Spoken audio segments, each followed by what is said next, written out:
Thank you so much, Julie. Hi, everyone. Shabbat Shalom. It's really, really great to be looking at this parsha with all of you. And I'm excited to jump in. I'm going to be using the chat a lot, and I appreciate in advance everyone's willingness to kind of play along. I'm going to ask some questions. Some of them are going to be very, very simple, and some of them are going to be very, very not simple. So my first question is, and this is going to be a whole flow of answers. What is something you ate today? Type it in the chat. I want to get a huge list. What is something you ate today? Okay, eggs, watermelon, yogurt, Tic Tacs, banana, oatmeal. I had oatmeal too. Protein bar, apricots, pie, yum, pancakes and peaches, yum. Someone hasn't eaten yet today. Rice, breakfast, pizza, yum. So many. Okay, this is amazing.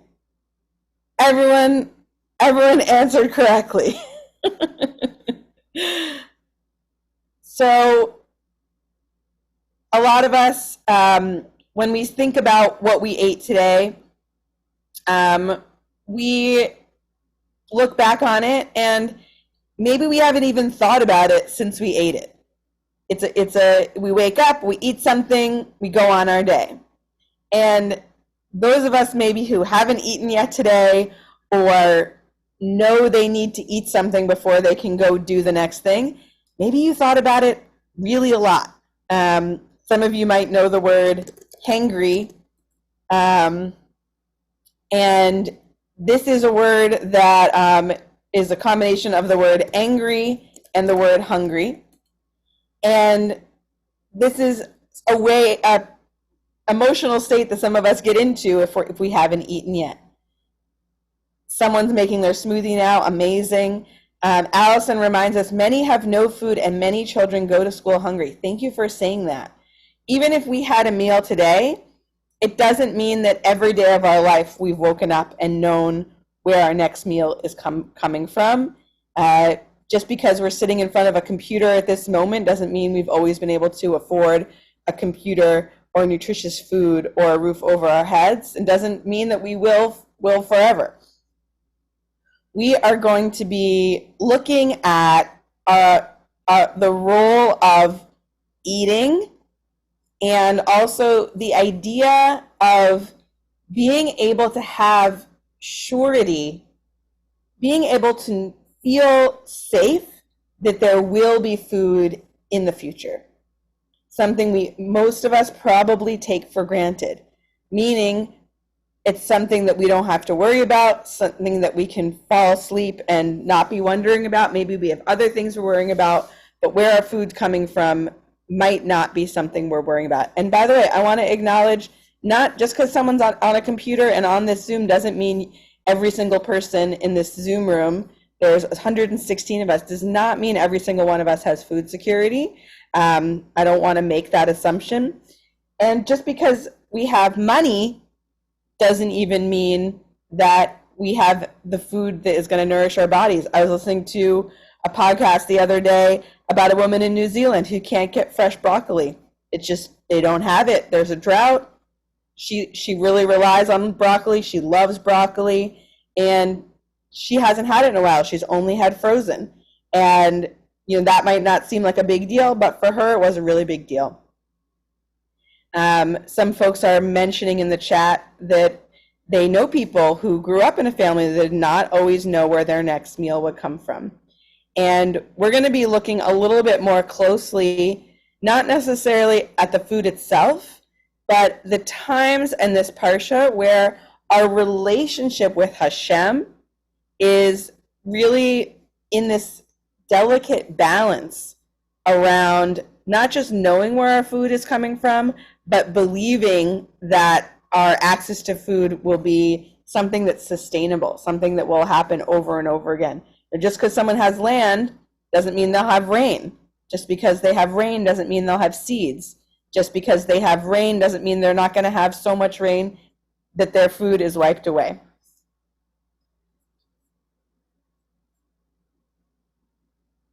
Okay. I turned off my sharing sound. How is my sound now? Julie, it's okay? Okay, great. So I want to also look at this word for eating in Hebrew. We have a great Parsha sheet that we're all study sheet that we're going to look at. But before we even jump in there, I want to really briefly look at the Hebrew word for eating. So what we're looking at here, I'm going to make it bigger, and again, this will be in your source sheet that I'm sending over in just a minute. This is a page from the BDB. This is a Biblical Hebrew Dictionary, and this page is the definition of the word achal, aleph, chaf, lamed, which the first translation, the first definition is eat. And of course, here where it says eat human subject, that doesn't mean eating humans. That means humans are the ones eating. Later we have eat animal subject. So meaning this word can also mean, I'm mostly just showing you this page, not because I'm expecting anyone to read it, but just to see over here on my left, this is where the word is listed, achal. And then one thing that this dictionary does is it lists all the places that this word appears in the entire Tanakh, not just in the Torah, and all the different possible meanings that it has, and it goes all the way on to the next page. So this word achal has many versions, many appears many places. Again, this will be in your source sheet. But what I want us to draw our attention to is the fact that it starts with the word to eat, and then very quickly, so number three actually. So 1 is humans eating, 2 is animals eating, and 3 is of fire, devour, consume. And then number 4, of sword, devour, slay. Number 5, devour, consume, destroy. And I want to bring this to our attention because when we have the word achal, even those of us who might not be yet fluent in biblical Hebrew, I want us to be able to hear that the word that just means to eat also means devour, and it can also mean destroy. By the way, we have this in English. We could have done a whole nother round, where we did like a fun slideshow. What did your egg look like before you ate it? And then what happened to it? Oh, I devoured it. Oh, I destroyed it. Like me and my friends, we had a great time last night. We got some nachos. We destroyed those nachos. What do you mean? You meant we ate them. They're not here anymore. They're completely gone. And so when we look at the word achal, or in this parsha, ve'achalta, I want us to be aware that even when we see the word and it seems to be about food, or if we see the word and it seems to be about destroying people or other communities, that it's the same word, and that I'm not trying to be midrashic or make up a story about the word or say a metaphor. This is literally two meanings of the same word. And again, we have a hint of this, those of us whose primary language is English. Achal. So here let's go into our source sheet, and Julie, you can put the link in the chat, and also I'm going to be taking us through the sheet with a screen share.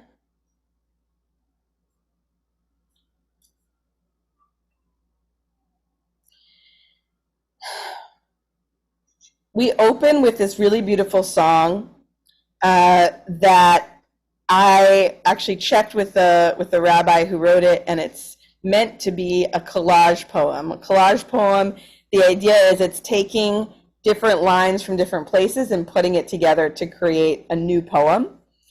And the thing that really struck me, and you can click on some of these links if you want to listen to it later, is the repetition of this line, Bechol levavi uvechol nafshi, with all my heart and all my soul. We're going to see this line multiple times in this parsha. And then it ends with a quote that is actually in the Adon Olam. And what I really want to focus on is this line that is in Psalms, and it's going to help us deepen our connection to the parsha by looking at this line. So here we are. We're now on source 2, where it says Psalms 31:6.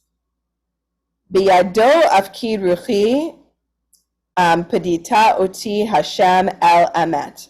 Into your hand I entrust my spirit. You redeem me, O Lord, faithful God. So this is a line in Psalms that you might also be familiar with for the bedtime Shema.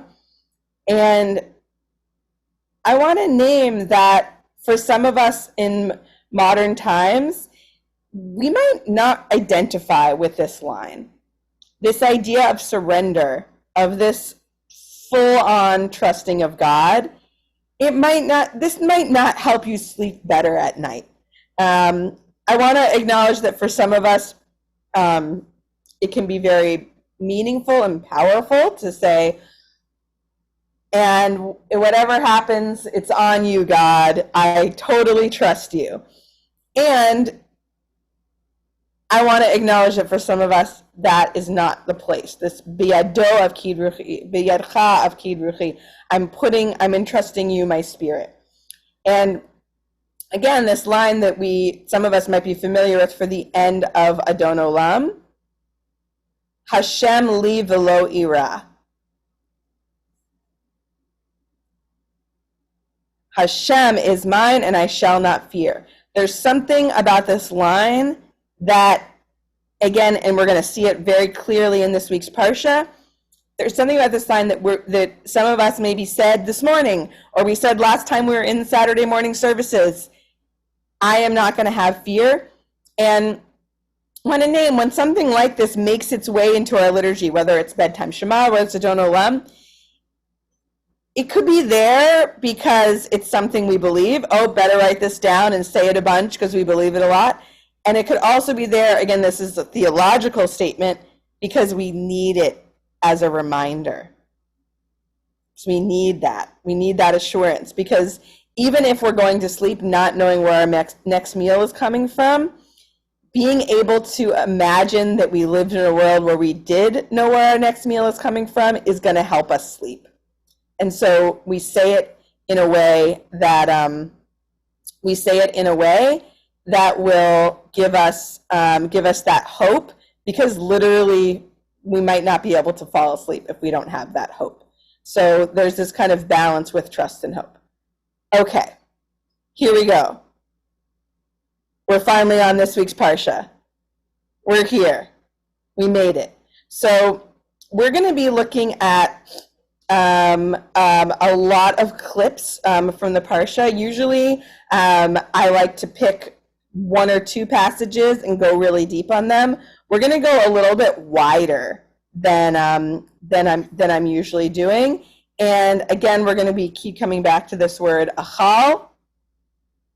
And we're going to start with this passage in Deuteronomy 17.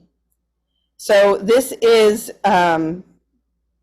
like most of Deuteronomy, this is either Moses' speech to the Israelites telling them the summary of everything that happened in the Torah, or and occasionally it's God speaking. So in this case, it's God speaking. You shall be blessed above all other peoples. There shall be no sterile male or female among you or among your livestock. So this is a blessing for fertility. And this is a pretty strong blessing. There will never be any sterile male or female among you or among your livestock. Never. Let's just take a moment to see how that lands. I want to hear from a couple people in the Parsha. If you're sitting there and you're listening to this, in the chat, if you're sitting there and you're listening to this, whether today or listening to Moses, what's your first reaction to this? Thank you. Someone wrote, many women hurt behind this. And what I hear there is, that's just not true. I've literally experienced, I know people who are considered sterile. I know livestock. Some people are not meant to procreate. So that's that person's interpretation. Male infertility seems like it's not even addressed in scriptures. Someone wrote, we need more land, even if you have the livestock. So lines like this in the Torah are not necessarily a fact. They're aspirational. We have someone who wrote, they were told that they were sterile and then later they weren't, and they were able to conceive. It brings up this idea, well, so if you're sterile, maybe you did something wrong, you should blaming the victim, right? It seems like a very, very problematic line, that something about the blessing of being part of the Jewish people is that there will not be anyone sterile, male or female, or among the livestock. Thank you. Someone wrote, it sounds like a promise, and yet it's not always come to pass. Great comment here. Someone wrote, in those times, being sterile was a threat to survival. So procreation, just like we're talking about food is essential to survival, procreation is sent to survival. Sure, the Hebrew word here is akar.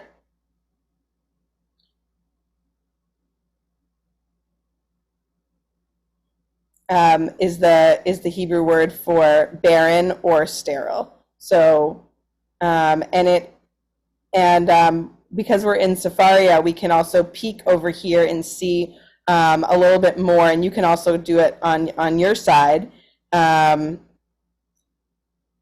it also comes from the word to uproot, tear loose, detach, remove, eradicate, abolish, etc. So this word is, so I'm not implying that this passage should be used to hurt people or to justify hurting people, but what I'm hearing from this group is that they've experienced rabbis and other Jewish leaders using this to blame someone who is not able to procreate, which in my opinion is not okay. All right, so let's just keep in mind this line, and let's keep in mind this question: what do we do when the Torah states something that is just not true, and perhaps it's aspirational? Perhaps it's aspirational, just like this one, where I'm saying I want to trust in God. All right, we're literally going to the next verse, and we're gonna see our ve'achalta word. So Hashem will ward you off from all sickness. Yeah, right. Hashem will not bring upon you any of the dreadful diseases of Egypt, about which you know, but will inflict them upon your enemies. So apparently it's going to be this perfect time, never going to be sick, and all our enemies will be sick. What else? If we want all of this, if we want this blessing, we just have to do one thing. Verse 16. Ve'achalta et kol amim, asher Hashem Elokecha noten lach. So you're going to destroy all the peoples that God delivers to you. You're going to show them no pity. You're not going to worship their gods, because that would be a snare to you. So this is, in my opinion, as a nonviolent person, is very disturbing to me, that there's this kind of statement from God that it's all good. We'll make a deal. You'll never get sick, and you just have to go and murder a lot of people. And I find this very, very, very, very disturbing. I appreciate the people who are saying we should not misinterpret them. And again, the journey that I want us to go on today for today's Torah study to look more closely is less try to figure out exactly what they mean and look at some of these hints within the Hebrew, and especially the word ve'achalta. So I made it green here, so for folks who are kind of going back and forth between the English and Hebrew can see when the passage is telling us to destroy, it uses the word ve'achalta, which is the same word as is in our dictionary that I just talked about. You can read it here. And it's also a word that we have later. This is not in our parsha, but in Deuteronomy 20. We also have a situation where it mentions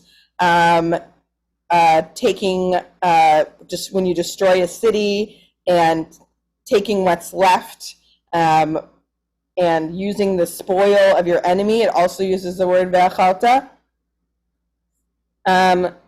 But in most of our parsha, and you're going to see it as we go on here, in most of our parsha, when we have the word ve'achalta, it's not talking about destroying any enemies. It's talking about food. And that makes sense because our number one, meaning most commonly used version of the Torah, a definition of that word is ve'achalta is eating. So what I want to do, and I know I'm scrolling a lot right now, what I want to do here is we're going to take this disturbing passage that we just read about, I showed you the Deuteronomy 20 just so you know about it. We're going to move to the other key word I want us to focus on, and then we're going to come back to ve'achalta. So a little bit later in our parsha, we have, this is like a couple verses later where we just were. We have this beautiful line, and anyone who's with me and who's upset about the state of the world that Hashem is putting out in front of us, I hope that this response will be a teeny bit of feeling better about it. And I'm going to open it in the original passage reader because it's a little bit easier to see the English and the Hebrew together. But if you're following on the sheet, it's the exact same words. So Hashem gives this whole situation, which again, some of us find, very disturbing, victim blaming, etc. And then before anyone says anything, here's what Hashem says. And I'm going to read it in the Hebrew and translate, and hopefully everyone can keep up. Ki tomar bilvavecha rabim hagoyim ha'ela mimeni echa uchal lehorisham. It's a very, very strange, very, very special, very important line. Hashem says, Ki tomar bilvavecha. Should you say in your heart, more numerous than these nations than I, how will I be able to dispossess them? So I love this line so much because essentially Hashem puts out this whole reality. Act this way, I'm going to help you in this way, trust this way. And before anyone says anything back, Hashem says, I know what you're going to say. It sounds like it might not work. And I love this phrase, ki tomar bilvavecha. I love this phrase so much. If you should say in your heart, lest you doubt this, it's like God is like preemptively knowing that people don't really like this and that this trust is really, really hard. This idea that we're just never going to have sickness and that we're always going to have land and food and healthy animals and be able to procreate, and we should just trust that destroying all these enemies is going to be enough. it reminds me of another time when Hashem preemptively imagined that we weren't going to totally understand what was going on. So we're going to very, very briefly pop over to Vayikra so I can show you this other passage. This is a passage that's actually talking about Shemitah. And some of you have actually been on a My Jewish Learning class where we've talked about Shemitah in the past. And it goes back, and so you can see all the green boxes are the word achal, are for eating. So there's a parallel here. So Hashem has just explained all of the laws of Shemitah, the sabbatical year, which we're currently in, by the way, and says you should keep my laws and my rules, and if you keep my laws and my rules, you can live on the land in security. And then the land will yield its fruit, and you're going to eat your fill, and you shall have security. And then, again, just like in this week's Parsha, but without the word lev, without the word heart, we have this really funny ki tomru, v'chi tomru. And if you should ask, what are we to eat in the 7th year if we may neither sow nor gather in our crops? It seems impossible. It seems impossible that we could just live on this land, work the land for 6 years, and then not farm for a full year, and there would just magically be enough food. It seems impossible. And so I want us to keep in mind this Leviticus passage, because whether you're angry or incredulous at this week's Parsha, I want us to really honor the fact that Hashem kind of anticipated this, that it seems impossible. And should you say to yourselves in your heart, how can we dispossess them? And the answer is, you should have no fear because of everything that God did for you. This God is very, very powerful. So we're drawing a line, and this is one of those moments where I wish I had like a huge whiteboard, but I want us to draw a line between food security, doubt, which is not a word that's in this parsha, but that's how I'm reading this, doubt of survival, and then of course the eating. Okay, so we have this kind of triangle between these three things, and we're aligning and really asking ourselves, how should we feel about these passages? Most of us on this call, I'm assuming, are not farmers. Most of us can go to a store today and buy fresh broccoli or anything that they're craving. Let's look at a couple of other moments in this parsha where it mentions lev.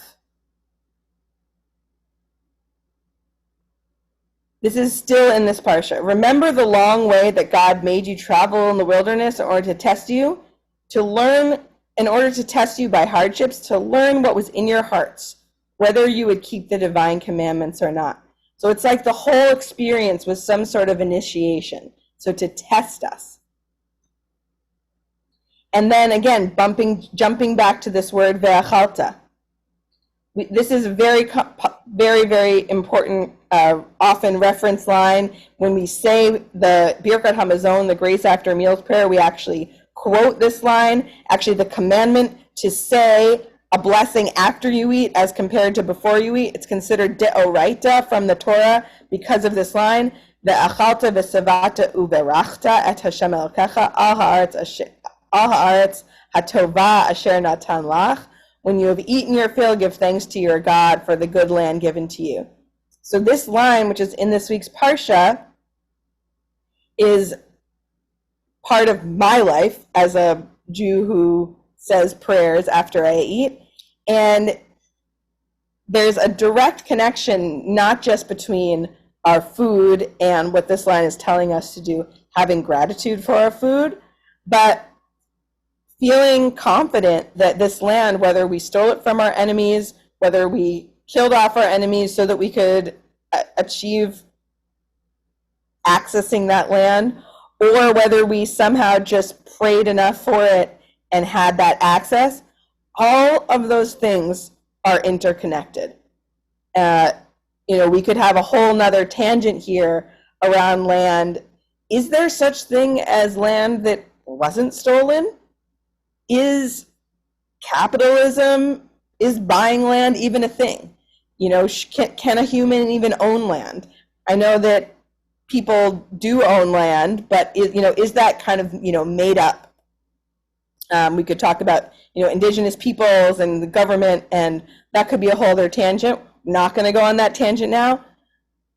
But there's a very, very, very deep connection between the food and a faith in food being there, and here, which is honoring the source of the food. And again, this question: Are we saying that it's from God or something else? Here, we're saying it's from God. All right, here we go. So here's another line about the heart. Viram levavecha, beware lest your heart grow haughty and you forget your God who freed you from the land of Egypt. So this idea that we should have this moderation, and that we should always, if those of us who do the long kiddush, do the blessing on Friday night, those of us, we're always referencing Egypt, and we're always referencing this thanks. And as we get towards the end of our parsha, I love how God tries to simplify it all down. Yeah, all that destroying your enemies, all that violence, but really, what we really, really want, and we're getting close to the paragraph in this week's parsha that is also in the Shema prayer. And now, O Israel, what does your God Hashem demand of you? Only this: to revere Hashem, to walk in divine paths, to love and serve your God. B'chol levavcha u'v'chol nafshecha. And if I could just excerpt this line and have that be my mantra, to me this is really beautiful. I want to throw out all the violence and just focus in on this b'chol levavcha u'v'chol nafshecha. Obviously I can't. We're in Sefaria. We're at my Jewish learning. The Torah is one whole being. All I can do is read it and have a contemporary scholar reaction to it. But I love this idea that the Torah is, on the one hand, telling us to be violent and telling us to take, and conquer and destroy. And it's also telling us that we need to be humble. This talks about, sometimes you might have heard the concept of orlat levavchem, the circumcision of the heart.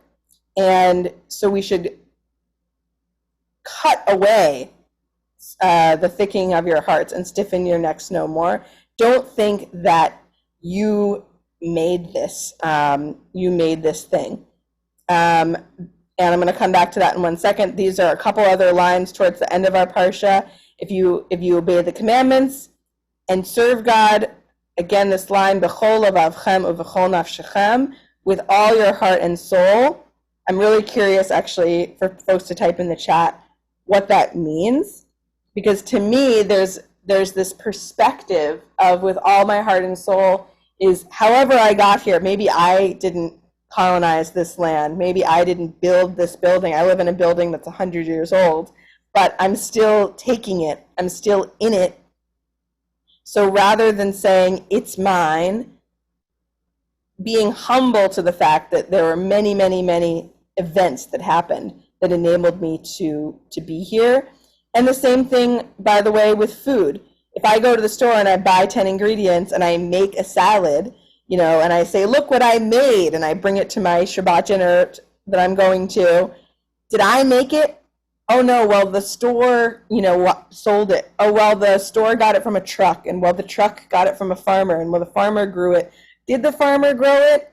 And I like the idea that, again, when we're coming back to our food, we can we can honor the source, and there is this sense where originally it is kind of magical, and it really was Hashem. And this is actually the last line in our parsha, to place these words upon your heart and upon your soul. So we're going to be wrapping up in just a couple minutes. I want to encourage folks, take a minute, and you might need to think before you type. What does this phrase mean? B'chol levavcha u'v'chol nafshecha. I am suggesting there's some sort of clue in this week's parsha that honoring the heart and the soul on a daily basis and placing these words and loving God with the heart level and the soul level is what we're doing. We're reminding ourselves that God cares about us, and we're also being humble about where these sources are from.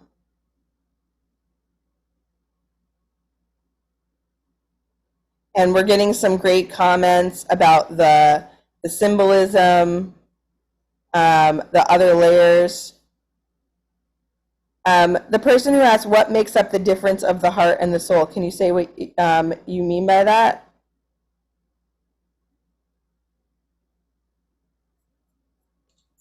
Who was that? Dr. Chi? You want to go ahead and unmute yourself? Okay. I have a difficult time making a differentiation between the heart and the soul. Are we talking about something physical versus something metaphysical? You know what I'm asking? So good question. So I don't have a complete answer for you, but I appreciate the question. Meaning, is the heart different than the soul, or is it kind of like saying from here to the end of the earth? It's just a way of saying everything. Someone already wrote with one's whole being. To me, the heart is like this inner presence, whereas the soul is like a timeless alternate being. Some of us have more than one soul. Some of us get an extra soul on Shabbat. But for now, I'll say it's a metaphor that means the whole being. But I do think it can mean more than that. And again, the Torah, doesn't like to add words. So the fact that we have this phrase that we see over and over again, lev and nefesh, v'al levavchem v'al nafshechem, we have them both over and over again. And we also have this v'chol me'odecha, and all of your might, or your, it's a very strange word, your me'odness. It's not superfluous. So it's either poetic or it has a deeper meaning. Okay, now somebody said something about the soul is the seat of wisdom, and it just disappeared here for a second. And the heart encompasses your emotions. I like that. I like that as a differentiation. Thank you. These are some really beautiful comments. And, I think those of you who've learned with me before, I usually am not this surface level when it comes to the Parsha. I'm usually looking for a lot more commentators, a lot more depth on a small part of the Parsha. And I think, for this week, I was just so struck by the repetition of this word ve'achalta, and really wanted to know, how does ve'achalta mean destroy and to eat? And this repetition of the word lev, of the heart, and the fact that the commandments, you're not just supposed to physically, literally do them, but you're supposed to do them with your heart and soul. And so I think that has to do with eating. I think it has to do with how we're carrying out our commandments, not necessarily explicitly for our own survival, but as we just saw in the chat, with kindness for others and with a recognition that others might not have that land ownership and that level of sustainability for their survival and for their food. So thanks for going on this journey with me today.